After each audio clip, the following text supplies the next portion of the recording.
Hi and welcome to the Passport to Success podcast, where in this week's podcast we'll be looking at some of the best and worst Super Bowl ads of 2019, how buying and selling followers and likes is now ruled illegal and in a precedent-setting case, Instagram launches a new crackdown on fake followers gained via third-party apps, and social media stars agree to declare when they post ads. I'm Becca. And I'm Simon from Passport to Success, the platform built by industry experts designed to help, advise, guide and support entrepreneurs and small business owners to success. And today, Becca, you've got an app for us, a tool for us to look at, haven't you? Yeah, so this is called 1 second every day. You may have seen people doing it on your social. I had two friends that did it, and then I decided to do it, and they've done it for the whole year. Okay. And what it is, it's this app, and you basically record you record a video every day, and this app will put them into seconds, and then it'll mash it into a video. Okay. And the video can be as long as you want. It can be a week, a month, a year, and you end up getting a second of something that you did every day. I use this in my social, and it's really nice to record what you do all in the month. So when I went on my honeymoon, that was a really nice one because it was 2 weeks worth of Japan. If it's your birthday or, it's a really nice way to remember what you did each month, and you get this nice little piece of content. Yeah. So this could be really good for your business. If you are building up something like a product launch or an opening of a new store, or you go into a conference, this could be a really nice way of recording some behind the scenes. Yeah, and really to create some excitement about whatever it is. So it's free. You can get it on iTunes and Google Play, so iPhone and Android. And you can set yourself reminders so that you don't forget. I forget. And then film, as I say, about 5 in a day to make up all the missed ones. And it does have sound as well, so it's quite nice where if you have got music, you just catch a snippet. Yeah. So I'd recommend it. Give it a go. Maybe try it in your personal one first, if you don't want to doing it in your product. The best thing is obviously it's free, isn't it? So again, as with everything, you can just give it a go. If it doesn't work, it doesn't work. It's not cost you anything. No, and it's a really nice piece of content that you can use. Yeah. Oh, fab. I'll get straight into the news then. So the first one was obviously it was the Super Bowl on Sunday. Was it the 3rd on Sunday? Yeah, it was the 3rd. Yeah, 3rd of Feb on Sunday. Super Bowl. Which it was the LA Rams versus New England Patriots, and if you didn't know, New England Patriots won 13-3 in the end. So, but a lot of people obviously, it's a worldwide event, and everyone likes to watch the ads because, as we mentioned last week, the price to get these ads is insane. It's millions of dollars for a 30-second ad. So people and businesses will invest a lot of time and money into these ads because they know it's reaching such a huge audience. Yeah, you want to make it the best ads that you're ever going to do for spending that much money. Exactly, you do, don't you? So we've just got a couple here which we thought were quite good, and we've just got a couple as well which didn't think quite hit the mark. Yeah, I wouldn't say these are my favourite ones. No, it's just they're good to talk about. Yeah, it's there's a couple. There's been better ones over the years. For example, it was the Tide ad one last year, which was my personal favourite. That was great. That one. So the first one we've got was the Microsoft ad. So it was about just general. It was about they've created a new controller basically, and it's to help people who are sort of impaired either through a disability or through like mobility, so they might have maybe like a limb missing or some sort of like disability which will affect them playing games. Yeah, like the standard controller, it's two-handed, isn't it? Yeah, exactly. And you've got your buttons and you've got your arrows. Yeah. Or there's the knobs in the middle that you can rotate. Yeah, and the ad itself was talking to children who obviously love playing games, and what they've And what Microsoft have managed to do is create a brand new controller called the Xbox Adaptive Controller, which is it's perfect for anyone with disabilities, and it helps them play their favourite games in a much more comfortable manner. So it was quite a heartwarming advert, especially considering it was you saw all these children explaining why they loved games and how it was difficult for them to play it, even though they could still play it. They couldn't. It wasn't the most inclusive of controllers, is it? Yeah. Whereas now they've made one which is a lot more inclusive. And it was a really, really good ad actually, and I think they got it perfect. Really, it was really nice ad. Very sweet. Compared to some of the other ads you see on the Super Bowl, a lot of people go for like the humorous style because they've got 30 seconds. They need people to remember it. But this was a nice little curveball in there, and it was a nice sort of emotional, very like heartwarming. It was nice to see something good. Yeah. As well, and yes, at the end of the day, it's an advert, it's sales, but it didn't feel pushy, No, it didn't feel like no, sales, not at all. It was more, this is how Microsoft are doing good for the world. Yes, yeah, it was really, really good in that manner. So another one which we thought wasn't the best, it wasn't the worst, it was the Ole ad. So I didn't mind the Ole ad. It was a bit fun. Yeah, it's because it was the woman out of Buffy the Vampire Slayer. Sarah Michelle Gellar. That's it. Yes. So basically, there's murder in the house. They've got to call the police, and the facial recognition on a phone can't recognise her to unlock a phone because she's been using Ole, and it's made her look much younger. I did like that bit, but it was just the whole premise of the murder in the house, running up the stairs, that I wasn't a big fan of. I think they could have done something much better with it. I liked the thought of the younger looking face, and she can't get it because it can't recognise her. I love Sarah Michelle Gellar as well. I think there's not a lot that she can do wrong, and she's beautiful, serious girl crush on Buffy. I mean, if she would have killed that guy anyway, she's a vampire slayer. That's however.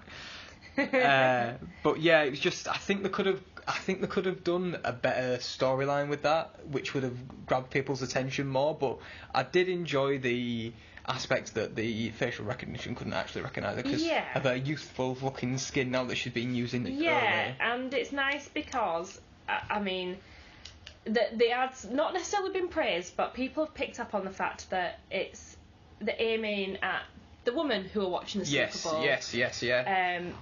You don't want to gender stereotype. There are plenty of men and women who watch the Super Bowl, but these ads are targeting the female audience. So and then the third one we have was the Michelob Ultra Gold beer, the ASMR one. Oh yes. So this is very pleasing to the ears. Yeah. It's again, it's a bit like the Microsoft one. They've thrown a bit of a curveball in there, and it's completely different to all the standard humorous ads that people try and do.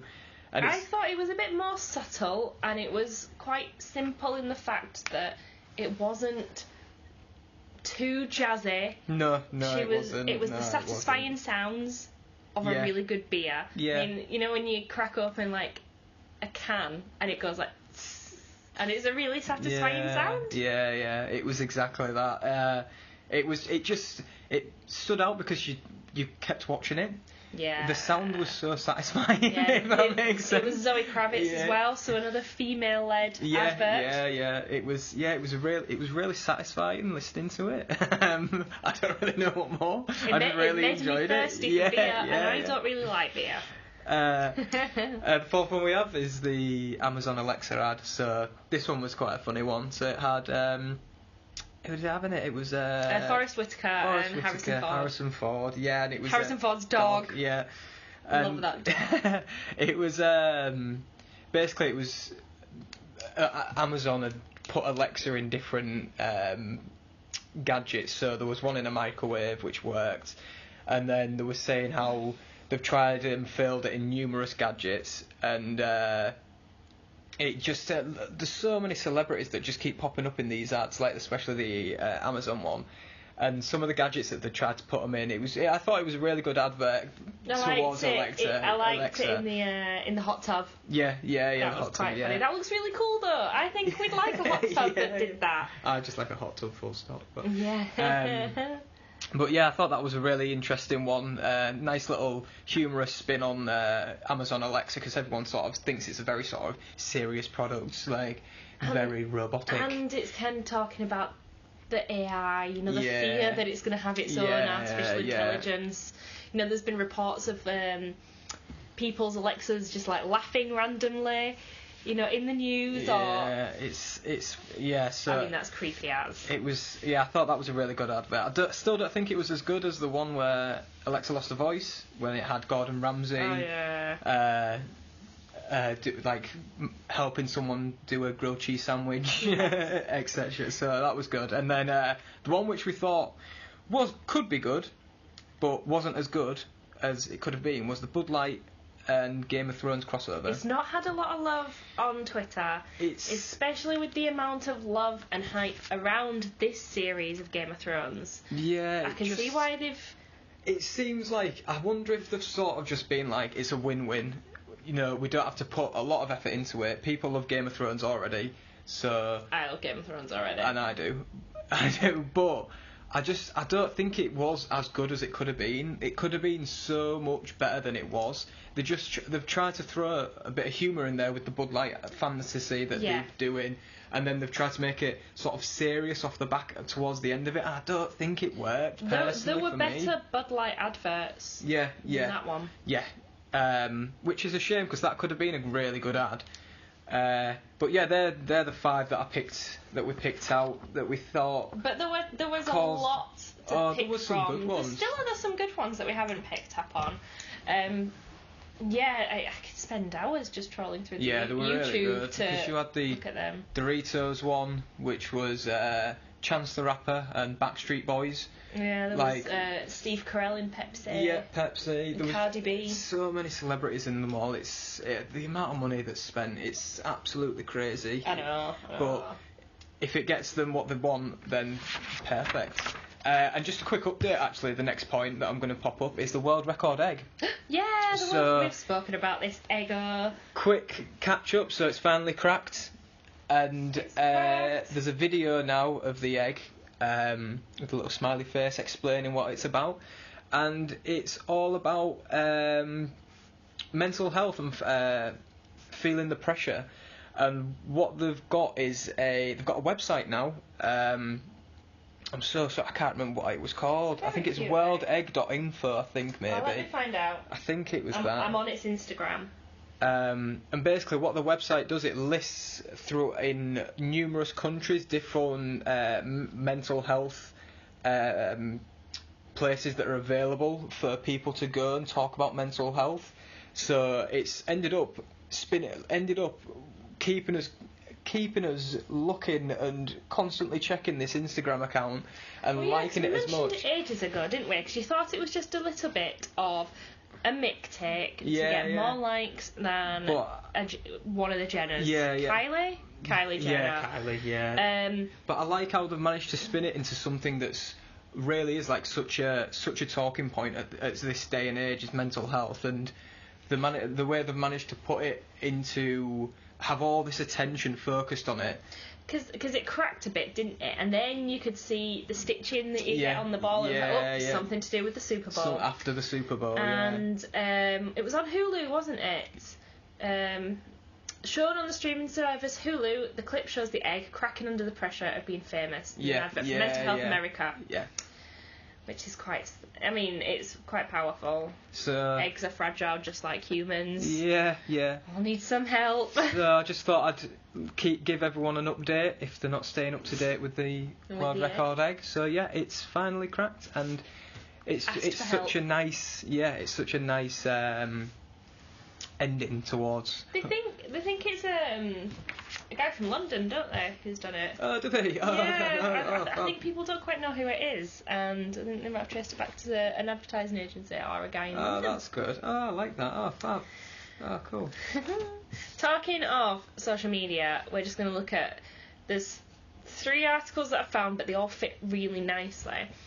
talking of social media, mainly Instagram, but others. And recently in America, the buying and selling of followers and likes has been ruled illegal in a precedent-setting case. Okay. And this could change the whole idea of influencers. Oh God, especially on Instagram in particular. However, the idea of having fake followers to make you seem more popular than you are. It's just like how that could influence a business. Spending money on an influencer who has bought all these fake accounts and they've managed to and they've spent the money, it just automatically puts you off. Yeah. I mean, and it's sad that we're putting value on the likes. Yeah. To make people, you know, people are worried enough about how many likes they get on social media.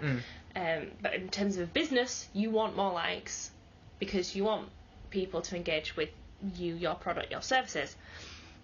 So this case is related to the American company Devume, and a court has ruled that they can no longer operate in the same way that they have been, which is basically making it illegal for the sale of social media followers and likes. Okay. They were fake accounts. You know, they had a lot of access to it. So the Attorney General, who was in it, Letitia James, announced a precedent-setting settlement of the sale of fake followers, likes and views, including Twitter and YouTube. And it's fake activity, it's false accounts, and it's only in one region, so it doesn't apply to those operating outside the US. However, this could be the starting point. Yeah, this could be what makes that ball roll.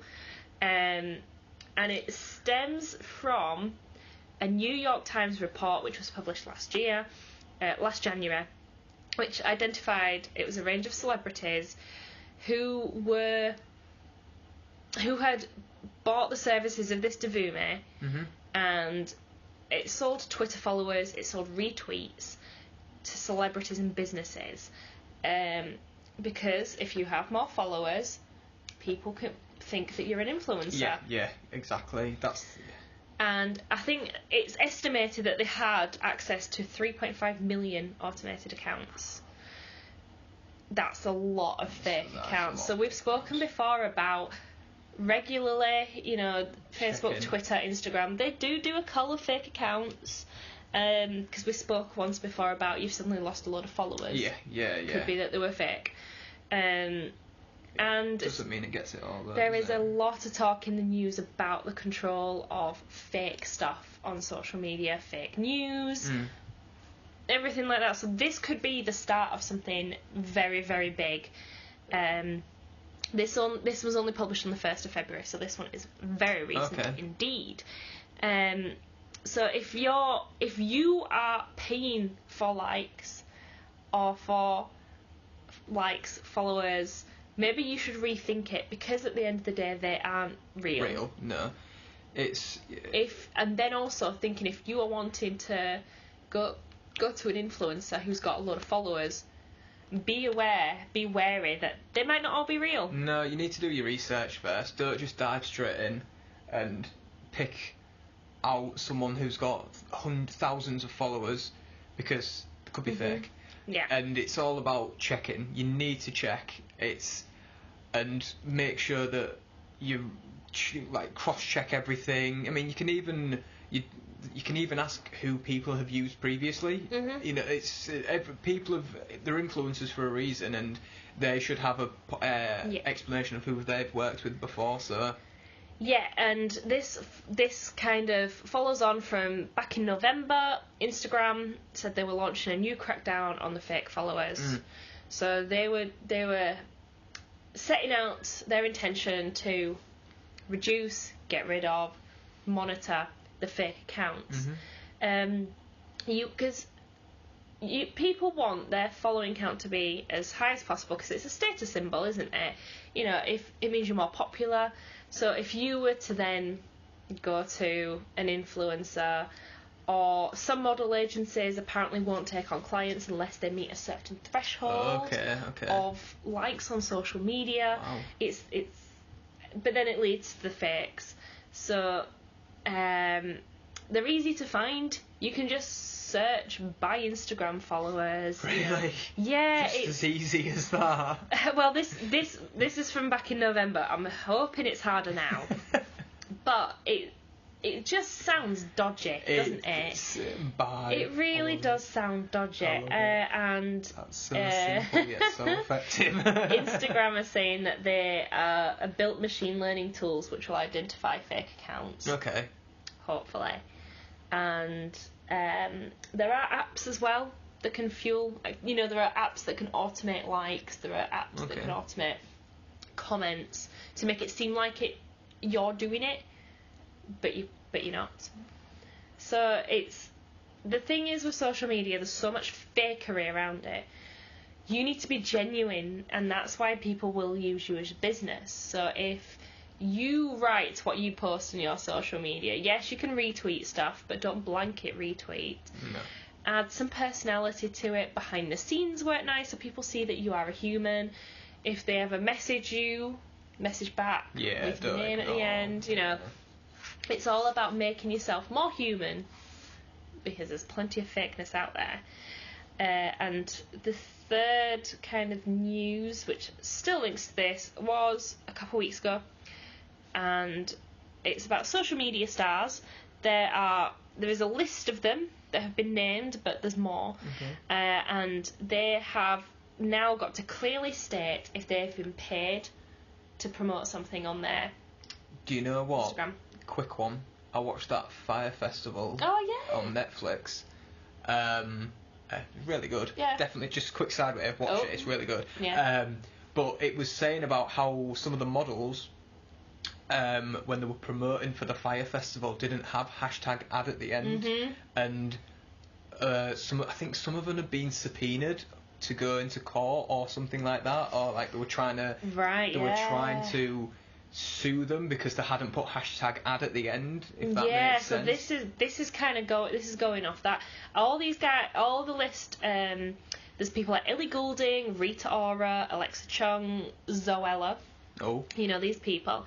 They now have to clearly state if they've been paid or received a gift to endorse that product. And this is warnings from the Competition and Markets Authority, because it could break consumer law. It can boost the brands, but it can be misled. So they've not made a finding on whether the CMA, the Competition and Markets Authority, they haven't said that the named people have breached consumer law. The people on this list have volunteered to change their practices following an investigation. But it's now if they fail to comply in future, you can be taken to court, heavy fines, or a prison sentence of up to 2 years. That's a lot. So, and again, it's the whole fakery. So, there are people promoting stuff, and they might not use it. They've just been paid to promote it. Yeah. That's the point of influencers. They influence things. So if you are ever considering using an influencer, you really need to think about it, because A, they might have a lot of fake followers, or B, it's not genuine, and your potential customers will see that you're kind of buying into that fakery, and they're not going to want to shop with you. Absolutely not, no. I must admit, I'm very dubious when it comes to products, placements on social media. I'm very much I think they've been paid for that. And then sometimes it does actually put me off buying it. I know what you mean. Whether that's just me personally, I think I don't know. I'm always a bit wary of this sort of thing. I suppose it depends if you're interested, say, in Zoella. Say if you're subscribed to Zoella and you see her using a particular brand of, you're going to be more interested, like inclined to look at it if you're looking at that type of product anyway. It does, obviously it works because there's so many successful people out there. We live in a kind of celebrity culture, don't we, where you follow celebrities, and if they use something, you use it too because you want to be like them. So the rules here, there's a list of the rules. So influencers must clearly label content that has been paid for, or for which they've received gifts. #ad, #sponsored are examples, and they now need to be prominently displayed at the beginning of the post. You can't just bury it away in and amongst 30 other hashtags. Right, okay, I see. And even gifts which are made without a requirement to post about them must be declared if they appear in social media content. Hashtag freebie. Okay. Is suggested. It's no longer enough for influencers to declare the companies that they work for in their profile. Each post must be treated in isolation, and all paid content or commercial relationships declared. So you can't say in your bio, ambassador for this, and then never put it in the hashtags. Yeah. And if an influencer is engaged in various commercial relationships related to an individual post, each one must be declared. So you need to, they would need to mention all of them. So it's now making these three things that we've been talking about, the illegality of buying, selling followers, Instagram launching the crackdown on the fake following, and the social media stars agreeing to declare when they post ads. It's all trying to make social media just that more clear, the clarity, more honest, it's safer as less fake. There's so much going around about safety online. It's just so beneficial as well to be so. What's the word? Honest to your customers. Yeah. The more if you're a business who's bought followers, has got fake followers, and has asked for social stars to use it and haven't put hashtag ad at the end, it comes across as though you're a bit dishonest, because it comes bad on you. It's like you're hiding what your actual success is. Where if you're honest straight up front with your customers, then you've got nothing to hide from them, and then they know that they can take you at face value. We do regularly talk about being honest with your customers, because it is really important, and it's the whole humanity behind your brand. Exactly. People are more likely to support you and your business. That's it for this week. Thank you for listening. Stay up to date with all things Passport to Success, and we'll see you in the next podcast. Bye.